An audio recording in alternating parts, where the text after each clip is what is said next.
As a student of life, I believe intelligence manifests itself not through expression or formality, but through observation and genuine curiosity.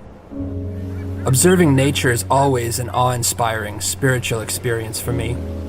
I could sit and watch waves crash for hours.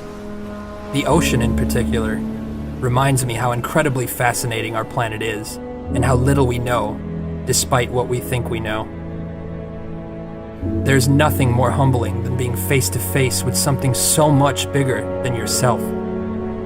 But I often wonder why nature inspires us, why we're in awe of certain scenery, and why we find these landscapes, oceans, and stars so breathtaking. We haven't done anything to earn this awe, so why do we feel it?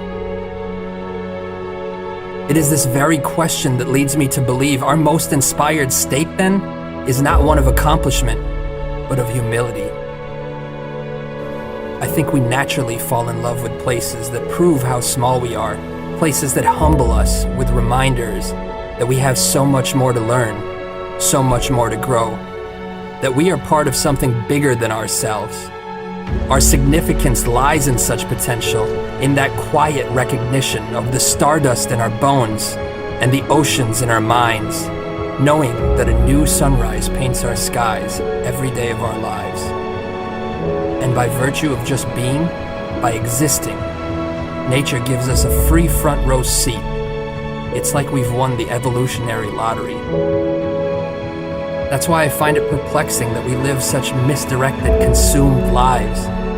We could quite literally not exist at all. We could be nothing. We could be incapable of perceiving any of this.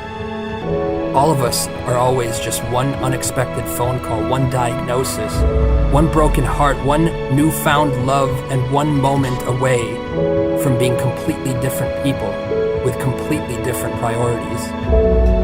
Indeed, how frail we are, and yet how blessed we are. You see, those seemingly insignificant moments spent with nature remind you of what's important.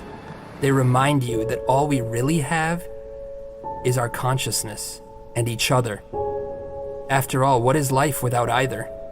I would say then that it matters little what we've achieved if those achievements are not also in service of others. The sense of purpose we feel when we give far outweighs what is derived from any achievement. And unlike a trophy which fades into darkness, giving has a glory that lasts a lifetime.